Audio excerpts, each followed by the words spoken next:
Hi, this is Rich Tatum, and I'm with thebestschools.org.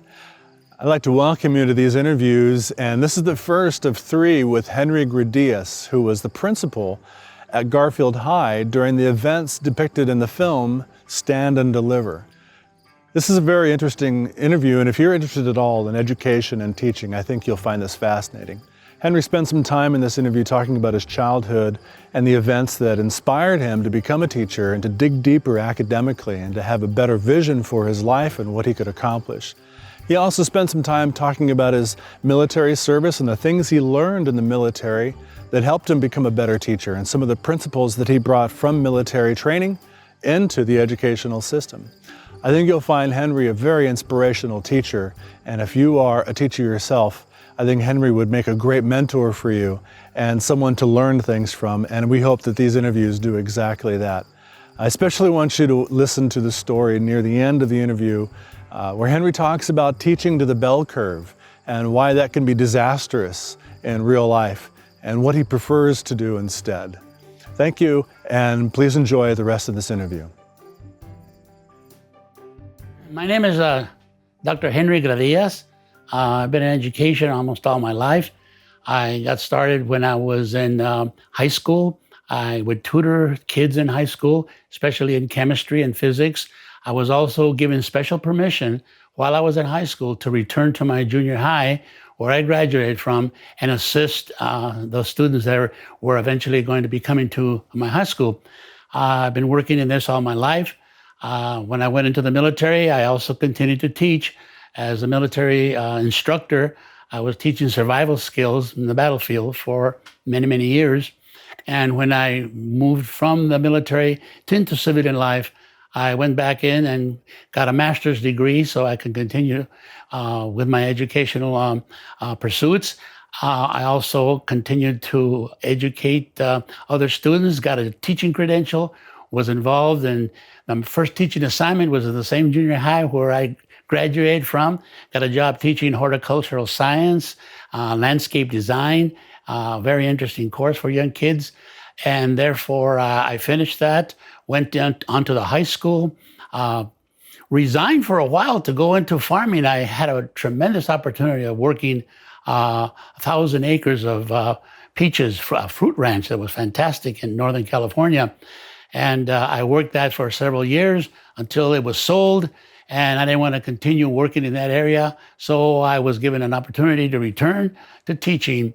And very soon after teaching, very soon after I got into the teaching profession again, I ended up at Garfield High School. And I began teaching biological sciences at Garfield. There's where I met Escalante. We were both teachers at the same time, and we worked very hard. He said, you know, I'm pushing mathematics very, very hard, and you are very close to the students. I know you've been in the area. I would like you to help me in my pursuits. And as a fellow teacher, I said, sure. And so we worked together, me in biological sciences, he in his mathematics. Therefore, you can see that we knew each other for quite a while. When I returned to that school as assistant principal and then later as principal, Escalante was thrilled to the fact that the first day I showed up at school, he was able to put his arms around me and say, you know, we can do it now. Now that you're principal and you know what I want, the support I need, we can do it. And we sure did. And I was very glad to help him in any way I could.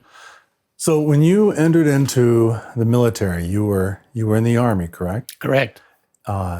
Were you intent on becoming an educator before you joined the military? Didn't you have a childhood experience that inspired you to enter education because of a teacher who was a model for you?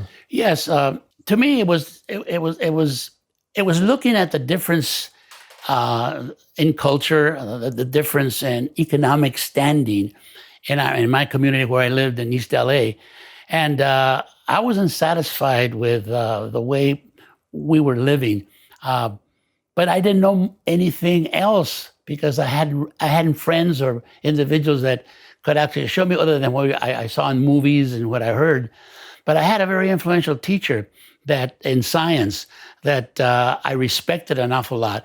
And he was the one that told me, you know, I can put you to work here. You're doing very well in science. why don't you come in and for an hour or so every other day, you can afford to do this. We give you an extra period. That'll give you credit for it. And you can help me straighten out the rooms. I can even show you how to work in the chemistry lab, in the physics lab. You can set up the experiments, the equipment. I know you can do it. And he trusted me. And I said, wow, this is a big honor for me to be able to go into these areas in chemistry and in physics and actually work the labs, prepare the laboratory equipment and all that for the teacher who was going to present it the following day to his class. I started doing a lot of work and cleaning up the laboratories. I set up display cases. I remember once setting up, I found a bag of shells, all different types of seashells and conchs and whatnot. And they were in a big box and they were in a big container and in a bag. And I opened them all up and I said, my gosh, there's a lot of shells here. I found a space, so I started putting these shells kind of in semi-order, replacing them in this wonderful little glass case. And as I was doing this, he came over and he says, what are you doing? I said, well, I'm going to give these shells, a little exposure. The kids should learn about this. And, what I like to do is to actually find the names and classify them. And I'll never forget, he laughed and he said, you realize that even I don't know the names of some of these shells. They're bivalves. You can see that there's two of them. Some are the single. And I said, don't worry. Anyway, it took me several months.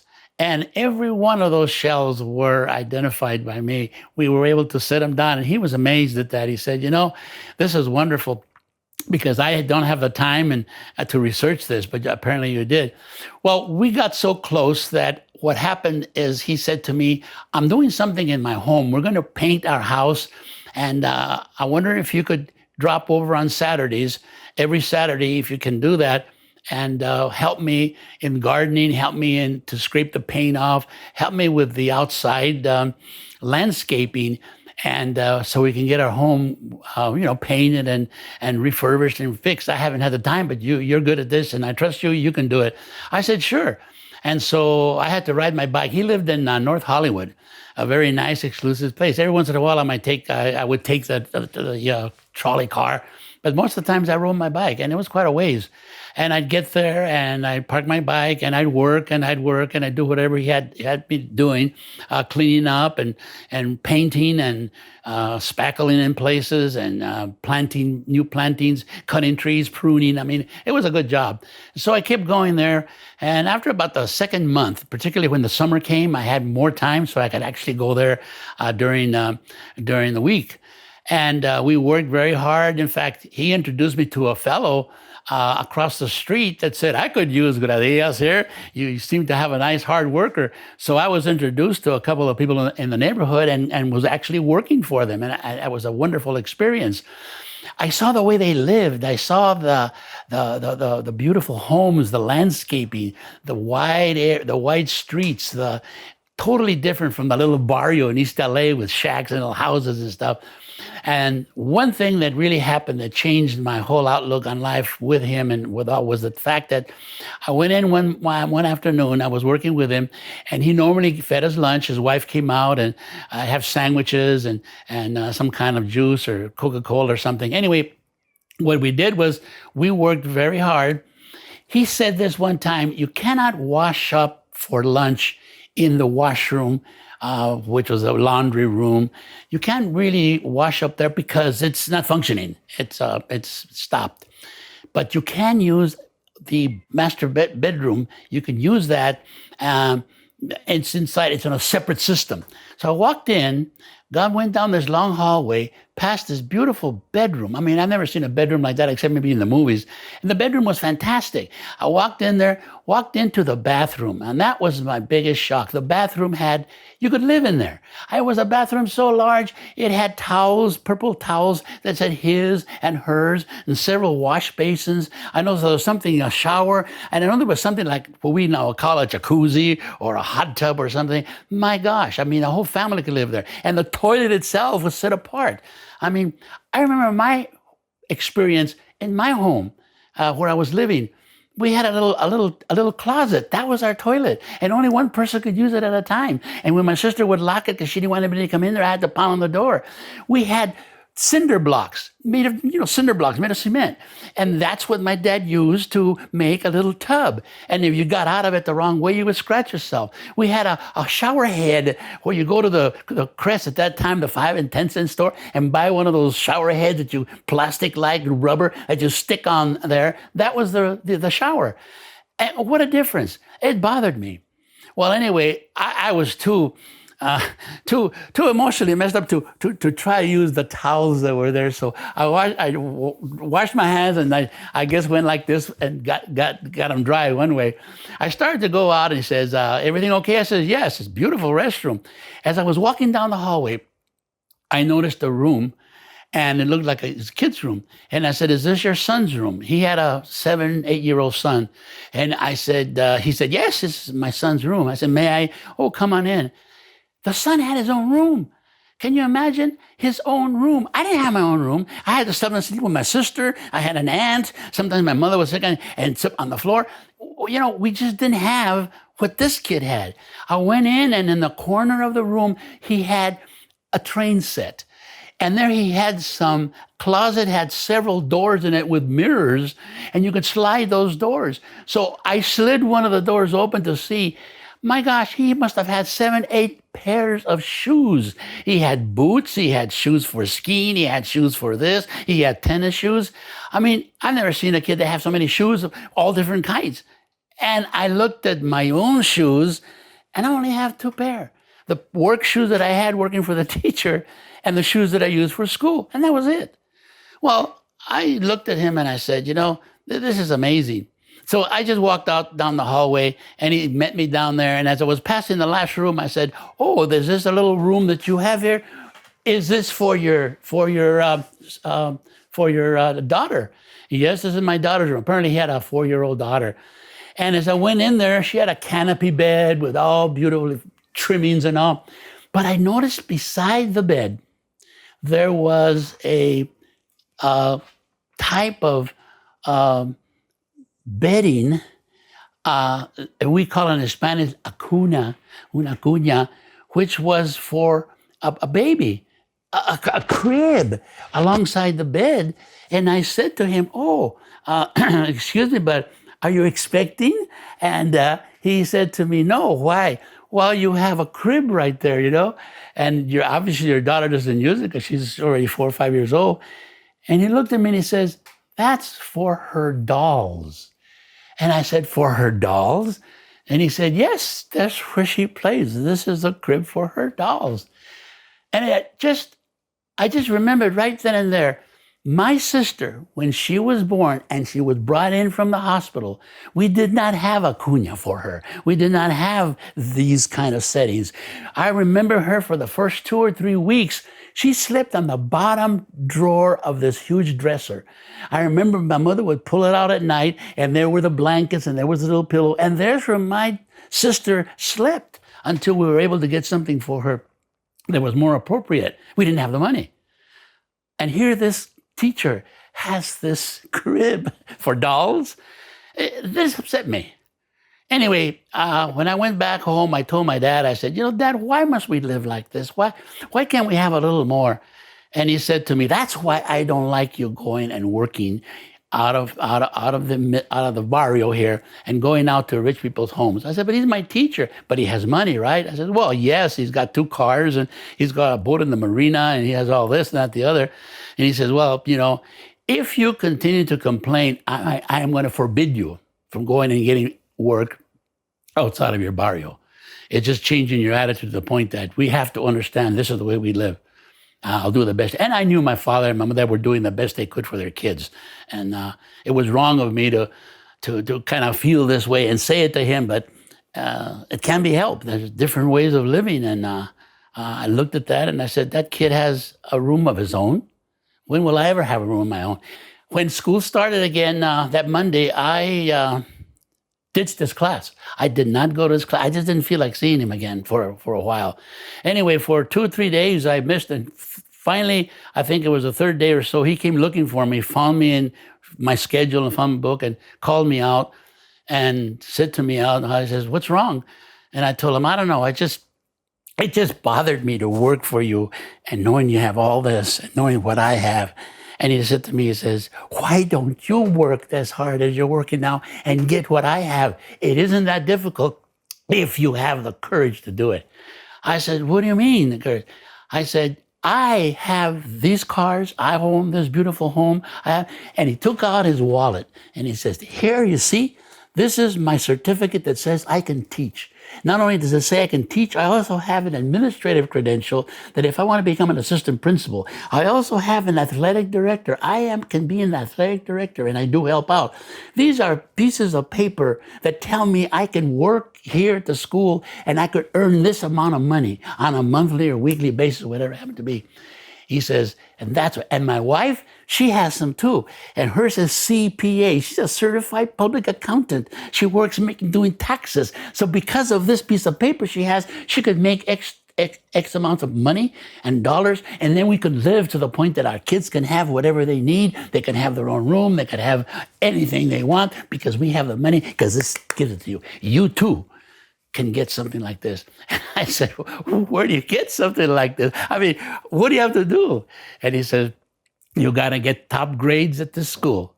You got to stop monkeying around with these basic courses and remedial courses and bilingual courses and junk that they had there even then.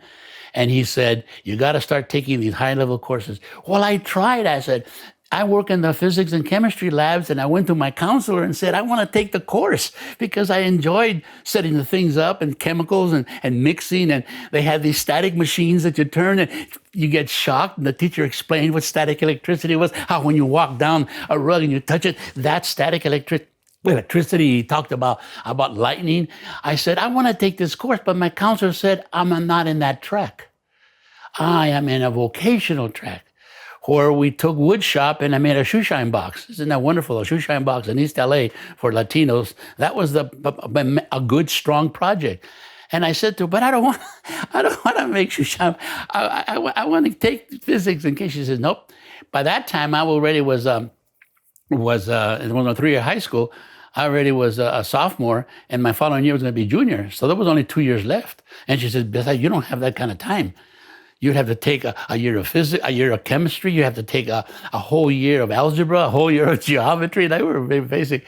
And what do you have now? I had beginning nothing math, Anyway, she wouldn't give it to me. So I told him, I said, I'd like to do this, but I'm not allowed to. And I'd like to get these pieces of paper you have, and I have to go to college. I know this, you train for this, and then you go out and you do the work. So he says, how bad do you want? I want those courses. I want the courses that'll get me into a college, which will train me to get the pieces of paper that you have. I want that, I don't want to have, I'm not satisfied with my life and the way it is right now and what I'm going to end up being if I don't get an education. And so he brought I got my mother. He says, I've got to have your parents in. My father couldn't go, but my mother went to school. She went there and I had the science teacher, and I forget his name, Mr. Walcott. I had him, and then the other person that backed me up was an ROTC sergeant. He was a tremendous individual. He's the one that got me really started in the military and started teaching me artificer work. I was an artificer working with all the weapons. By the time I left high school, I knew most of the major weapons that are used by the infantry people. And so he went in there, and with my mother said whatever he wants. My mother, we didn't know much English, but she says, if my son's okay, he's a good boy, whatever he wants, help him. So with those two teachers backing me up, more or less forcing the head counselor to change my curricular pursuits and change my courses so that next year I could have it, the counselor said, I'll do it. But if you mess up, if you start to fail, I'll pull you right out. She says, not only will you have to be packed and take every one of these courses for 2 years that are left, you're going to have to come to the summer school. And right now, it's this one. You're going to have to come to the 3 summer schools, and even afterwards, if you're not finished. And you're going to have to do extra work. You're going to have the teachers, tutor you, come after school and do this. If you're willing to do this, you'll be able to graduate. And then we have to look at your standing to see what colleges will accept you. And what is your grade point average? Right now, your grade point average is great. Yeah, on nothing courses. I mean, that was wonderful, But I did it. I started that way, and I thanked them for it. And boy, I'm telling you, what a difference in the attitude of the teachers and what they were teaching compared to those that just gave you work and said, do it, and then would give you a grade. I had to work. And when I took chemistry, I'll never forget, I knew the room, I knew the equipment, I knew everything. And the professor, Mr. O'Neill, he said to me, he says, you're starting on something right now that's gonna cause some problems because you're just taking algebra. Most kids that take chemistry already have had algebra and geometry, and maybe some already in algebra 2, at more advanced algebra. He says, you're just doing it at the same time. You're going to have problems with some of these equations. I says, I'll master them. I'll do anything I could. And I did. I was able to get through physics the same way. I got A's and B's in most of it. I got a good grade point average. Not all straight A's, but the teachers really bent over backwards when they saw that I could do the work, when they saw that with a little more encouragement, I did it. So with my ROTC and that, I was able to I was able to get to the point that I was able to graduate. The big thing that happened is that Sears, Roebuck and Company had an eye on me. I had talked to some of the people on this, and they had a scholarship for freshmen for UC Davis. Since Sears is connected with farming and fertilizers and a lot of this stuff in the agricultural area, they were really pushing it. And this was an agriculture degree. And since I had studied agriculture and I was in science, the scholarship came through and I put in for it. And I'll never forget, Mr. Pettigrew interviewed me. And he said to me, he said, this is a scholarship. We have many individuals, but we like what you've done. We like your progress. And we're going to come back, we'll let you know in a few weeks. And they did. They brought me in and they said, you got the scholarship. It's a 1-year scholarship, maybe renewable, but for UC Davis. Well, that's tremendous. I mean, they paid for their housing. That was for me and for my family, that was a big plus. I mean, the room and board for a whole year. And even then, college wasn't as expensive, but still the way the money was, it was still a lot of money, particularly for a barrio kid. So what I did when I received it, it was honor. When I graduated, they presented the award for me. Also, they presented the award All City Colonel because I had achieved to such a degree in my proficiency as a military officer that when they gave these tests, 21 high schools out of the 49 had our OTC training for the military. And I had reached the highest rank possible at my school. And what they do is, of the 21 schools, the colonel of each of those schools, of 21 of us, went into oral interview and written interview. And we spent a couple of days testing. And the British United competition was part of it. Anyway, I came out number 1. And my title was All City Colonel. In other words, I could go to any one of those 21 high schools, and as I would walk in, the colonels in charge, the students in charge of their units, had to salute me because I was the All City Colonel with an extra rank over all of them. And I remember several that come to me as a Latino, as a Hispanic from East LA with my staff. And I had some my staff, four people, in military staff, the S1, the S2, 3, 4. So they came in with me and they were very dark skinned Latinos. One was, I think, Native American. He was good, he was tremendous in teaching bayonet training. And here I presented my group, and also you see all these other groups of kids, and they're all very different. And they look at me, and this one guy stands right before me, and he says, I'm supposed to introduce myself and so on, and I'm supposed to tour my school. I'm supposed to work with you and give you a nice tour orientation. And I'm standing there, and he says, shall we get started? And I said to him, have you forgotten? And he just looked at me, glared at me, and raised his hand. I said, yes, sir, anytime. Thank you. And I returned the salute. I love that. I loved it for my staff, for my kids, to show that it can be done. That you can work your tail off, and if you work hard enough, you can compete, and you can reach a certain level. And I was good. I was very good with all of them. I went to see them. I traveled with them. I was able to make friends, a lot of friendship. But that was a very interesting part. That summer, once I had my graduation diploma and the money to go to the scholarship, I went to Sears and applied for a job that summer to augment whatever money. And this was important. As I went to apply and written everything down, they told me, well, we don't have any vacancies. You should have done this way several months before. This is the beginning of summer. All the vacancies have been filled. I said, well, I need to talk to someone. And they said, well, I'm the highest man here. I said, there's a Mr. Pettigrew. Oh, yeah, well, he's in charge of like the second in command of the main store there in LA.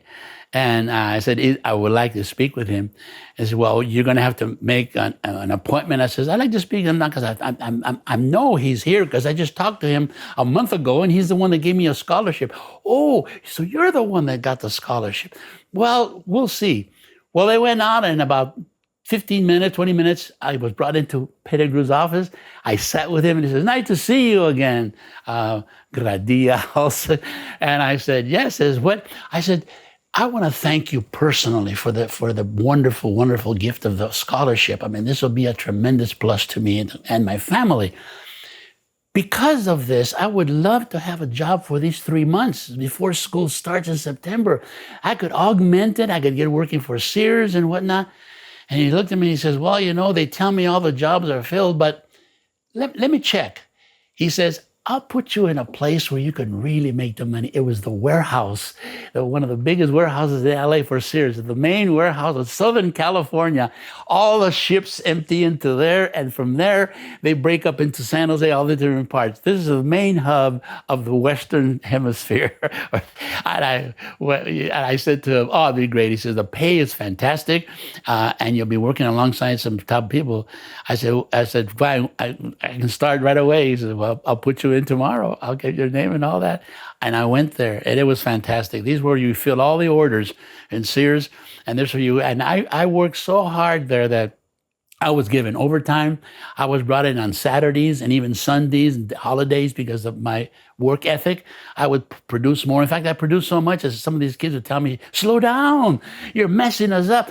I said, look, I got to make the money. You guys have been here for years, you know, and I understand this, but I only got these months to go and I need the money for college. What do you want to go to college for, man? You can stick around here and work with us. You're good enough. Would you have worked that hard at the warehouse before you had the vision of becoming a teacher? I'd have worked, but I don't think I'd have worked that hard because I was working for a goal. You see, I wouldn't have had a goal then. I would have just worked for the money, like people do. You work with the money. If you're sick, you say you're sick. I never got sick. And if I was sick, I showed up anyway. I wasn't going to miss that day. No, it's the goal that you have. And that's what I mean. Along the way, I had several people helping me, the teacher, even the counselor once he did it, the professor that was working in, we call him professor, but he was the military advisor, the top level sergeant.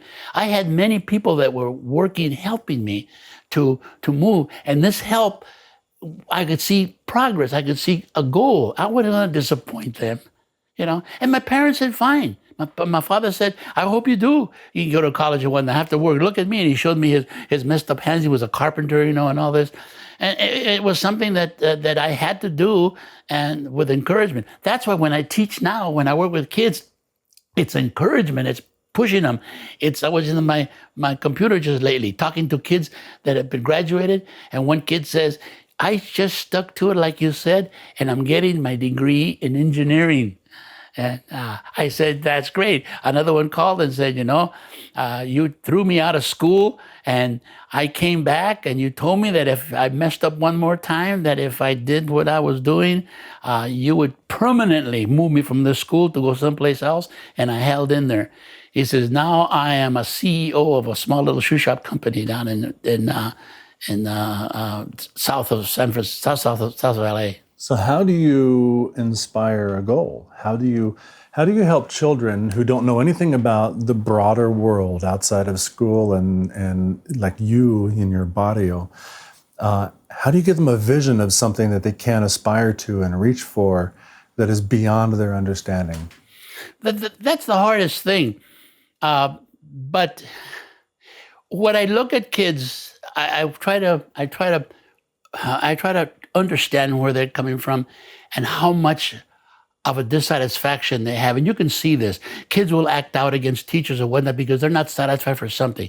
When I see activity, when I see something moving there, I want to find out what's causing that and then channelize it to whatever's causing it can then be moved in the direction of trying to not only solve that, but give them an inspiration as to, you have the courage, man. I've never seen somebody, use that language, which is fantastic words. You have a good vocabulary. I says, don't waste it. I said, I'll put you in charge with a forensics teacher. I'll put you in charge with that. You could actually join. I had a kid that we were playing checkers, and they were playing checkers. I said, you made some fantastic moves. Have you ever tried chess? And he says, what's that? He says, I didn't know what that. I says, chess with, and he says, no. I says, look, we're going to start something. And at Garfield High School, a teacher that I hired said one of his specialties was he's a good chess player, and that he had taught chess before. It would be okay if he would start a chess club, at the school. He was a math teacher. And I said to him, fine. And people at chess at Garfield High School, these kids can't even play Chinese checkers or regular checkers. I mean, who's going to do it? And the guy says, don't worry, I'll start a club. He started small with maybe about 4 or 5 kids, and they come in at lunchtime, and some of them come after school and whatnot. And the club grew to about 12 kids. And they were doing pretty good. That first year, he worked with them, he studied them, he started going. He would have little matches with other little schools or here and there. And we do okay, but there was nothing great. But after about the 3rd year, we were good. We were so good that one of our kids beat one of the Russian delegation kids, all high school kids, and we beat them. One kid beat the Russian kid, and boy, did that bring a plus to this kid. We beat internationally. We got a kid here that's that good.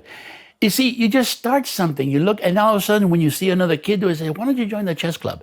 I'll help you out there. See what's going on. Well, you got to have dues. I'll pay your dues for you. Join in there and see how you can do. And some kids tell me that was one of the finest things that ever happened because it taught me how to play, how to think, how to sit there and take it. I felt that if I learned more, I could do something about it instead of being a loser.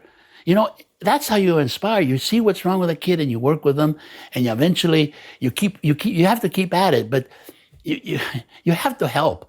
You have to acknowledge, you have to praise, you have to praise whatever they do that's a difference. I said, wow. I said, I've never seen someone do something quite this fast. Are you really that fast? Well, yeah, I used to do this. And why don't you get into it? Let's see how fast you can use the computer. Let's see how fast you can think things out. And before you know it, the guy's welding, the teacher tells me, Mom, you sent me a kid here that's fantastic. I didn't have to teach him much. I just taught him the basic things, and all of a sudden he's moving these things and welding these things, and he's a natural. And see, how would he have found out that he was a natural in doing this unless somebody noticed something and could place him maybe in an area where he could grow? So did you get a sense when you were a kid that you would be a natural teacher? Well, not really, but I loved teaching because I remember that my mother used to tell me during the summers, I'd have 2 or 3 of the kids, plus my sister, plus my cousin, my female cousin. And I would teach, they were in grammar school, okay? And I was 4 or 5 years above that. I was in junior high already. But I would teach them a little math. I would teach them fractions, what it was. I would teach them this. And my sister, we get into the tree and we would work.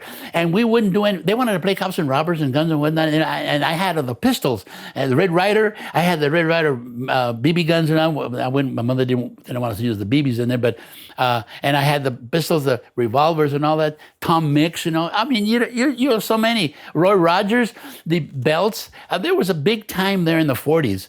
Where these weapons were good, revolvers and whatnot. Everybody was using them. Water guns, water pistols that you spray that had anyway, I had all those. My aunt. The little rubber pellet guns? Yeah, rubber pellet guns. My aunts and my uncles, we had a lot of aunts and uncles, would always bring me these things. They knew I loved these. So the kids around the neighborhood, they didn't have the money to buy them but they would come to my place and we'd play. So I'd issue to them, and I'd write down their names so I wouldn't lose any of them. You were a quartermaster for the neighborhood. Yeah, I was. And then we'd have these fantastic games. But one of the requirements was before we do this, You got to have at least 30 minutes for a time of education. Oh no, and they hate it, and I teach. Why would you make that a requirement? Because I wanted to see what they could do, and I don't know, I just wanted to see how much I could push onto a kid that didn't know it. My biggest thing is to teach someone that doesn't know something, like a second grader. I have never heard in my life of a kid who, as a requirement for playing in the neighborhood games, you've got to sit under my tutelage for half an hour. So I wanted to see how were good wired. I required it because I want to see how good I could do it, and if I could make them do something. Let me give you this. I went to a meeting where all the kids were working. It was a church social. But it was a special church. It wasn't any real big denomination, but it was a gathering of people that get together, and they invited me to speak on education. And I love this because it's crossing, all these. I don't care who it is. It's a group of people that want me to work, and so I worked on education. But right after that, there were some kids that were brought in, all over, and they were having their punch and cookies and whatnot. And I was talking to this one little girl, and second grader, and I said, "Do you know what a 3 with a little 2 on top of it is?" And I drew it out. He says, 32. And I said, no. This is, you square a number. Whenever you see a little 2, the big number is multiplied by itself. Some multiplication. Well, the multiplication tables right now, they're not teaching them as hard as they used to before because they've got calculators. But at least she knew, basically, she was going into 3rd grade, and she knew 2 times. So I said, this is a little, I don't know. I just wanted to see. She didn't know. She didn't know that the 3. I remember once in high school where there was a 4 with a little 2, and the girls wanted to know what the little 2 was. And this little girl said, just a speck. And then I wrote about it's just a speck that's thrown there. And it blew my mind, and they don't know. To me, you have to know. Knowledge is power. Knowledge of something is, how can you move on and not know? The girl then understood that little 2 meant that big number is multiplied by itself. So it's a 2, it's 2 times 2 is 4. It's a 3, 3 times 3, And now if you want to do a little 3, that means you got to go 2 times 2 times 2. It's called a cube. Now I don't go beyond that. But then I started to say, now what's a square root? And there's one lady that had just heard my speech, heard me talking to this kid that's 2nd, 3rd grade, talking to this kid, and said, that's too advanced for these kids, square root. And you could see her eyes went like this, like, you're an idiot. I could see what she was saying by her expression. And I said to her, but it's so simple. And I told the little kid, look, and I drew a little tree we had in the room, and I said, you see this? You got 2, square it. A little 2, 4. And on the leaf, I put a 4. And I called it hoja and raíz. This is my bilingualism, right? And so I said, now, here's a 3. Square it, little 2. 6. No, square it, not 2 times 3. Oh, 3 times 9. Put the 9 up there. I had other kids come in. By that time, you had a 4th grader, 5th grader. I said, now, you know what a square number is? Multiply by itself, little 2. And he said, I've heard of that, but I'll square 5. He said, 10. No. You square it, you multiply by itself. It's, 5 times 5. This other guy goes, 25. Fine. We squared about 10 numbers. Well, 8 or 9 numbers. The last one was square 10, and this guy yelled out 100 because he knew now what it was all. You teach concepts. If you teach the concept of one, the concept just goes on and on and on and on, and you build on it. And then you get more and more complicated or more and more involved. But if you try to start up here, you lost it. You ain't no way in heck you're going to start up here unless you have the roots. So once the kids knew how to square numbers, and not by that time I had about 4 or 5 already, and the lady was looking at me, I told her to listen to what I was saying. What was happening now is that I said, now that you know how to square these numbers, now we're going to find the root. Raíz, say raíz, R-A-I-Z. And they all are saying it. That's Spanish for root. Anyway, I said to the kids, now we got to find the root, the raíz, which means once you see that number up there, you see the 9?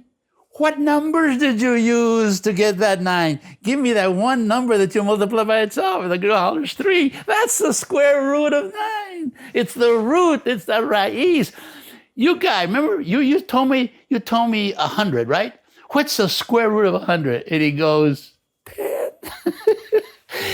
He these are elementary kids, second and third, maybe one fourth grader.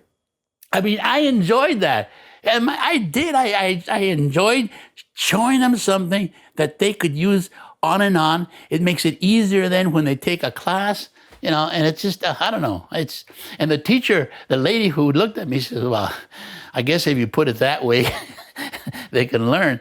I said, but what else can you put that way? If you prepare kids early enough to move in that direction, they won't be that scared about taking advanced courses because they now have the foundations, the backing.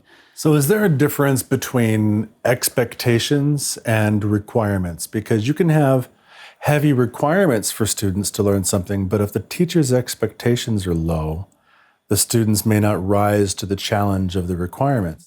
That's right. I mean, that's a problem, but I don't think that is the heaviest problem, because if teachers have a requirement that has to be taught because the state says or district or whatnot, I don't find the delivery of that instruction to be that bad. Even if the teacher doesn't have the proper methodology, or if the teacher doesn't have the interest or the desire or that flame that pushes it, it won't work as well.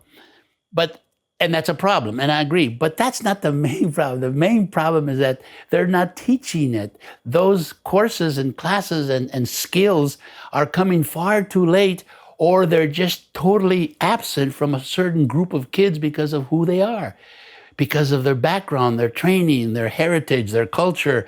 The fact that one teacher told me, well, this kid will never learn this. Look at his father. His father's in jail. The mother is on welfare. And the other sister and brother, they're gone. And they live in poverty. And all they're seeing is a dope. And now that should be an excuse then to not teach them because of all of these negatives? It's like educational profiling. Yes. Once you've identified a slot a student belongs in, that dooms them to that level of performance. Yeah. It's the curriculum that should change, and it should change to move it directly from the beginning all the way. Like I said before, and I mentioned it in one of my articles that I wrote, when I watched the Olympics last year, the Winter Olympics, every medal contender that was interviewed, everyone that actually won a medal in the Olympics, when they were asked about their ability, how they were introduced to this, there wasn't a one that didn't state that they had been introduced and pushed into such at an early age. There's one lady who was a figure skater champion one that said, my mother put me on these skates when she told me she did videos when I was 3. And I went around. The guys that do gymnastics, and all of them said, I had these poles in there, and when I was 4 years old, I was doing this. There wasn't a person that was interviewed for medal contenders that didn't say that they started this type when they were young. They developed the skill and then just kept going.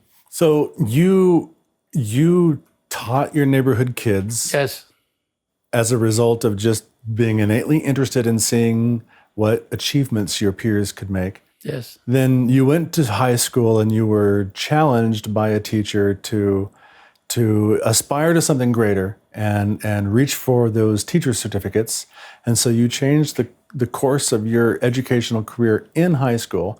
Then you got a scholarship. You acquired the colonel of the city, the all-city colonel for ROTC. So then the next step was you went to college at UC Davis on scholarship, and you decided to major in sciences, right? Right. In chemistry, biochemistry? Well, no, I took courses in biochemistry. The actual degree I got was in agronomy. Agronomy. Which is plants. So were you also toying with the idea at the time of going into some scientific endeavor rather than education? Yes. I was looking at the fact that at the situation, saying, if I move out of here, what jobs are available? And the colleges are very good at careers, and you get to and the biggest plus is that you're talking to your friends. My roommate. Now, see, I lived in the dorms for the 4 years, and 4 years was it. I told my advisor, I don't have any money for that, and the scholarship really ran out, and my first year was really hard. Even though that first year I made the dean's list, the top 10 in the College of Agriculture, I was still pretty low in my grades, but Davis is a tough school because it's the only school at that time, and I think it still is, that had veterinary science. So you have some of the top level kids from all over the world taking vet science, and these are kids that are tremendous backgrounds, or they wouldn't have been accepted. Well, you have a kid like that in chemistry. You got quite a few of those in chemistry. You know they're going to be average raisers, and you're going to have to really work your tail out to compete with them, particularly when you came from a high school that didn't have that push, or wasn't moving kids into college at that level. You know, I was one of the few that went in, and from Hispanics, I was maybe one of the only ones, except for a few that really went on to school, and then most of them went on to community college or vocational colleges at that time, which was okay, but then they dropped out or didn't make it because it was difficult. But yeah, I had this idea, but then what happened is because Davis was a land-grant college, University of California has many campuses, you know, the one in Berkeley and UCLA and whatnot. It was a land-grant college. By law, we had to take a first year in military science. Every freshman entering college, by law, had to take ROTC for the first year instead of PE. You could opt out on that, but you had to go through all kinds of paperwork. And that was the beginning of, at that time, they called universal military training. You know, this was some of the things that people were thinking of, like many other countries do. They force kids in for 2 years, which I think is a great idea, straighten them out and whatnot and move. But anyway, I filled out my draft when I turned 18, and they said to me that because of all the situations happening in their Korea and whatnot, that I would be drafted as soon as I graduated. And so I was. Papers came in and all, and so I wrote back to them and said, I've been accepted at college. And they wrote back and said, well, give us the information, the acceptance and whatnot. So I sent all that in. I got a waiver for 4 years. And they said, at the end of 4 years, we will then contact you and we will then draft you. Or if you drop college, you know, and we'll check on you. And I said, fine, you know, I'll wait for 4 years. And in the meantime, that first year of college, I entered the California National Guard. I wanted to be able to really learn my stuff because I was really thinking of becoming an officer. If I took ROTC that first year and then took it for the remaining 4 years, that's just like West Point. Not to the level of West Point, obviously, but you're not in a military school, but you're taking that and you go to camp. And plus, having a college degree makes you an officer's candidate. Right. So at the end of that, I worked so hard for that at the end of that, I was not only granted second lieutenant, but within a matter of, because I applied for it, within a matter of a month, I was given my regular Army commission. I didn't want to be reserve, because I know reserve officer are great and whatnot, but if you go in there as a reserve officer, you're considered to be, you know, something that you didn't want quite up there. A tourist. Yeah, you're in there for the time being. And I wanted to be programmed because as a regular Army officer, you're in a different category. They send you to places. Look, they send me to Europe. They send you, come on, the choice assignments are there for beginning for regular, particularly for regular Army officers, because they know you're a career guy. You're a 30-year man. And you're very close to the West Point group. In fact, my serial number, you know, the person they call the GOAT, the last person to have the academic level, he's still strong enough to graduate. He's good, he's great. But just point-wise, he was the last one in his graduating class. And they all get serial numbers. The top one gets the top serial, and they all start going down, down, down like this. I mean, higher and higher and higher and higher. When I got my regular Army commission, mine was pretty close to the GOAT's. So whenever I would sign in somewhere without even saying RA or whatnot, they look at my serial number and they say, oh, you're one of those. And I would keep quiet. I'm not a West Pointer. I wish I would have been, but I'm not a West Pointer. And but my serial number gave me away because it was so close to the West Point groups that graduated. Any plus you can have, to me, is a plus. So I really enjoyed that. Regular Army, and got airborne, Ranger, went into the Green Berets that were established. At that time, the Rangers weren't a unit yet. They had been, but they were disbanded. So I'll never forget, they sent you to these areas and said, even though you got the Ranger patch, the airborne, everything else, we're sending you to these units, make little Rangers and do everything you can when you're training. Because eventually, and it did, they formed the Ranger battalions again and stuff. How long did you serve? Regular Army, I was in 6 years. 6 years. 6 years. I decided I wanted to teach. So that was my next question. What led what did you go to next after military? Well, the beauty in the military was I reached the rank of captain, and I was given just about every job you can think of. You know, I was public information officer. I knew enough German. I spoke German. I spoke three different languages, so I could really get by and do well. I had choice assignments. In Germany, I was also involved in when the Berlin Wall came up, those crises. I mean, I was involved with the troops there, all of the things we did in maneuvers and where we were. It was amazing. This was a big part of my life. I mean, I was in command of many of the things that were happening. We were really concerned about what would happen there, you know, once that wall went up. And then they moved me down to the Bay of Pigs happened. The Cuban Missile Crisis, I was involved in that to a certain degree. And we started training the individuals there that once that had failed, once the ships turned back, and it was a big plus for the United States when Kennedy finally, you know, decided to say, you cross that line and something's going to happen, and they turned back. Then you had a lot of refugees, a lot of Cubans that wanted to, and so I was put in charge. In fact, I had the rank of almost a full bird colonel, temporary, just to do, because they had no one that knew the Spanish language as well, with the training I had in trained fire and working with kids. So they put me in charge of that, and we established battalions and worked. And so I had been totally involved. I received so much pluses that I figured after 6-7 years, I wanted civilian. I wanted to be with my parents. They were 80 and old now and a little infirm. So I figured, I mean, I'd love to teach. I gave all I could to the service.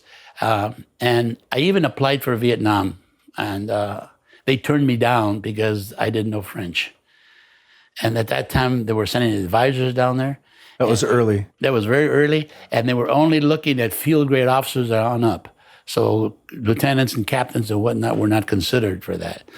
I knew that was going to change, because you send these people out there, all of a sudden they get fired upon. You're going to need some backing to protect the American advisors, or whatever you want to call them, that were there at the time.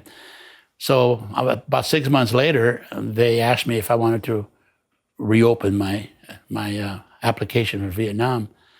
And I told them, no, I wasn't married, so I was, you know, they would move me anywhere, no problem. 24 hours, I was here, jump on a transport plane, yeah. But I think I had had enough of that, and I wanted to really work. I wasn't married, but I was thinking of maybe raising a family, and if not, and it would be difficult in the military. And I needed to be close to my parents. My sister was there, and she needed help. Anyway, what I was doing was just, I told them, I said, I hate to resign my commission, but I need to work with people. I need to work with kids so that they would be protected and have a better life. I taught survival skills in the military, and now I'm going to teach the educational economic skills. So while you were in the military, even, you were a trainer and a teacher. Yes. You raised the proficiency of the riflery of the men in your what battalion, or? Well, no, I had I was in charge of a company. So a company, and so you raised their accuracy score. Yes. How did you do that? Well, it's like teaching. It's like teaching anything you want to teach. You got a kid, and I knew that many of the students. I had a company of about 200, let's say 250 cadets. They came from all over the United States. And they were between 18 and, say, 22 years old. And they were drafted, and they were in the military. I was to give them the first 6 weeks of basic training. Then from there, they go to advance and something else. But part of that was rifle marksmanship. And it's like teaching. I knew that out of 250, you're going to have people that had been from Kentucky, that owned guns, that had worked. I know that there was a group of kids in there that already had fired weapons, that had pistols or guns, hunting, you know, come on. You got guys from Wisconsin, where I live here. I know I had people here that were out in the backwoods. They knew how to fire rifles. They knew how to kill deer. So I worked with those. I found out who some of them were and asked them if they could help me help the kids together to teach them rifle marksmanship, because it's a very important thing. I found out there were 5 critical areas where students that are going to learn for the first time how to fire a rifle accurately, that these 5 areas will cause them difficulty, each one of them. And if they're more than one that the kid has problems with, let's say 2 or 3 or 4 or all 5, he'll never be able to fire a rifle well enough. I mean, it just can't do it. And so we concentrated on those areas. Whenever we had my sergeants, since I was the officer commanding, I had the sergeants say, this is the instruction we want to give. And the instruction has got to be plain and clear. And you got to look at this. Number one, that rifle has got to be properly taken care of. It's got to be cleaned. It's got to be well put together. It's got to be to the point that it's mechanically able to fire the weapon. And some of these people have loose slings. Some of these people have messed up bolt. The bolt doesn't close all the way. We got to look at these weapons so that the weapon itself is no excuse. Now, that once that weapon is certified, that it's in functioning order, and we're going to have to test them and make sure, then that's step number one. That's one of the 5. You now have something that you're going to blame the weapon. What do? I read a weapon? No. That the rear sight is already not coming off or loose or whatnot, that it's tight, it's workable, it's functioning, and it's ready to go. Failure to fire or failure to function freely, FFF, is going to be something that I'm not going to tolerate. If that weapon has a failure to function freely and it's got to fire freely, you're going to have a mess on your hands. The kid's going to try to overcompensate for that, move to the right, to the left, you lost it. So that was number one. And we went on from there. We went on from there to look at the other 4. The other 4 were now that the weapon is there, the other 4 were the responsibility of the individual firer. Was that kind of thinking what you applied when you went to Garfield High as principal? You identified, the failure to function properly, what was it, FFF? Yeah, failure to function freely. That was a problem at the school, wasn't it? The failure to function freely. So you had to deal with the infrastructure of the school. You had to clean up the restrooms. You had to... Yeah. You had to get the graffiti off the walls, fix the lights, fix the windows. And the kids, and it wasn't just them. I had to work with the custodial staff. I had to work with the cooks and bakers of the school. So were there other concepts that you learned in the military that you were able to transfer into your leadership as a principal? Oh, there were many. One of the biggest ones that I was able to transfer almost immediately was delegate. You have to delegate your power because you yourself, even though you are the commander of whatever unit you're in, you cannot do it all yourself. There are just so many facets of military life or of educational process, so many facets in a high school that I learned very simply in the military that if I try to do it all myself, even though I had my hand on the pulse, sometimes I couldn't read the pulse because it was doing something else. Get an expert. Get someone that really can tell me that pulse is beating. You can feel it, but it's telling you something. Okay? So what I did was I found the finest people I could find in certain areas, build them up, move them to such an extent, try to praise them and give them as much time as possible. Sometimes the guy says, my wife is ill. I'm going to go see your wife. But when you come back, it will work. Delegate. Once I started to delegate, and have them be responsible up to a point. The responsibility is still mine, but have them have the play. They were very keen on this. In other words, one thing that I did learn too, I inspect what I expect. And if I expect you to do something, because this is your job, I'm going to inspect it. When they knew that the inspection was just not to belittle them or to find out or put them in doghouse, was to inspect and praise. Did you realize that your men, every one of them, completed this course without one falling out? I don't know how you did it, but why don't you help the other 5 sergeants that are in charge of those platoons and give me your help, tell them what it is. You feel embarrassed? So that was one of the biggest things. You delegate, you inspect, you promote, you move, and you challenge. And people want challenges. They really want something that's not the simple thing. And because if you help them enough with that challenge and they succeeded. But you give them all the opportunity to do it. What about training to the bell curve in military versus in school? Yeah, that was one that to me bothered me because if you, and I understand the bell curve, and it's all very nice in science. Normal distribution of, normal distribution. Properties across the general population. That's general population, the bell curve, where 7.5% would fail, and 7.5% would get A's if you do it that way. And then you got a big 60-some% in the middle that are your C's. Then you have a few B's and a few D's. This is the way things turn out. When professors give college tests, They usually grade on a bell curve, and this is the curve it is. Those people are figured out, and this is what you get. Imagine me trying to work when I was working with kids, teaching them how to do something, or in paratrooper, for instance, you're taking paratrooper training and you're going to be trained at the bell curve, which means 7.5% of the kids taking it are going to die. Well, that's not possible. That's not. I learned very quickly. You can't write that off as an expected outcome of training because of the bell curve. You have to say, we're going to train you with your equipment that we have to such a degree that everyone will succeed at this. Some will succeed to a little higher degree than the others, but all will succeed. When I taught rifle marksmanship, and I insisted that everyone hit at least the qualifying range and a little higher, that was the set. I wasn't going to take all these others because all the others, you could figure out why they were doing it. When a kid was firing something, I would just look at him and say, you know what you did? You closed your eyes, you flinched, and then you pulled the trigger. No wonder you didn't hit at 600 yards. You hit dust, you hit the dirt. I said, do it this way. Isn't the problem with applying the bell curve to test scores an assumption that test scores are randomly distributed? That's right. And students are bringing their intentionality to the test, and their discipline to the test, and their conscientiousness to the test, and their ganas. And that's not random. That's a factor of their decision making and your ability to inspire them. That's right. If you were mapping out the height of all the students in your class, it would be expected to fall on a bell curve line. Right.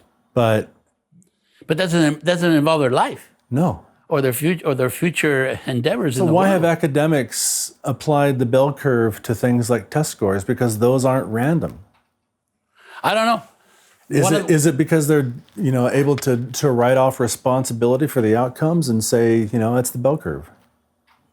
That's one way of getting by and say this is what I expect. But to me this is totally ridiculous because I soon learned very quickly to teach, and I was a big follower of this, and several professors were doing this. Mastery teaching, mastery learning. See, mastery learning is that you have a group of students and they will all achieve a proficient level of training so that they will become proficient at the mastery level point. That means that 80% or 85%, whatever you said, is a high level. They have mastered this. I mean, if you train someone to paint, an artist, and the person hasn't had a clue, mastery teaching, it means that you will be able to have this student time and effort and all these other things that you have to take into account, but you can eventually have this student reach mastery level of painting.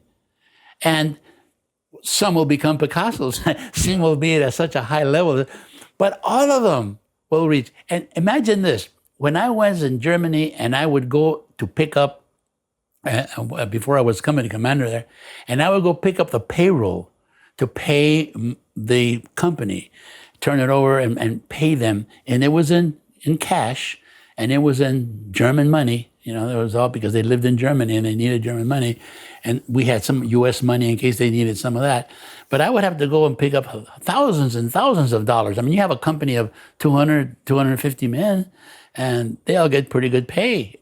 Everyone got paid by me, and they signed for it. But to go get the pay, they didn't come in armored cars. You had to go with your Jeep driver and your Jeep guard and another Jeep following with a 50 caliber machine gun mounted to go to a special place in Germany, in town like Schweinfurt, or Frankfurt, and go to the military base there and go in there and give your credentials under guard. They would give you these satchels of money as cash, hundreds of thousands. It was a lot of money. And you'd put it in, secure it, and then go back. Well, notice the fact that I would love to have the finest person that's good with a rifle, that's good with a machine gun, and I would tell my men, you are going to be trained so that if I go to pick up the money, I can pick any one of you and be satisfied that you have trained well enough to guard me and the money. And that's what you're going to get. And if you start falling below that, if you don't do what I tell you, you're going to feel awful sorry because you're going to be in this company. I'm going to move you out to another group because I don't want you here when you know you can do better than that, unless you're ill or you're sick or there's some organic thing wrong with you. But I'll teach you that. And I did. I would go and say, well, why don't you take Roberts here? He's the top. I mean, he could hit I said, I know, but I'll take Jose. Well, Jose, he's good. I said, Jose might take 2 shots. This Rogers might do it in 1. Still get him. He's good enough. That's okay. But I know he's not going to miss, and I know he's not going to take 3, and I know he's not going to panic, so I'll take any one of the people on here because I've trained you to that level. That's confidence when you put in your own life, and that kid knows it. Don't you think that kid was not only proud, but ready? I'm pretty sure that he would have done anything. Had something happened, that sucker would have reached to the highest expectation and been better than Rogers or whatnot in that particular case. You build that, and you tell him that, but it's not a lie. Because it's based on his ability to fire. But you got him to that point. And that's mastery learning, mastery teaching. I believe in that. Escalante believed in that. Escalante didn't have people in D's and C's and fail in calculus. You either make it or you don't. And you make it at the 85 percentile. That's it, 85 and above. And that's what he taught. And he did. And those kids that were dropping, getting to 81 or down to 70s, what did he do? He had them come into summer school. He had them come after school. He had them come on Saturdays. He even invited them to his home and sit there and have dinner and say, what's wrong with you guys? You know, you're not pushing enough. Huh? And he would correct it. There was nothing. See, the kids that take calculus must have already had Algebra 1. And, you know, they already in through a series of courses. And he was the one that began teaching those courses. He was the one that was pushing them. I got some of the finest teachers there to teach. Why? To teach beginning algebra, because there's where they get it. And guess what? The algebra that we were teaching was so advanced. Beginning algebra 1 was so advanced because it had threads in it of calculus. You can see if you want kids to be calculus students, then when they first begin their math, the math should have the tinges, the touches of what it is you eventually want the kid to do. Geometry was fantastic. By the time they were taking geometry, they had such a fantastic understanding of algebra. Then we kept pushing it.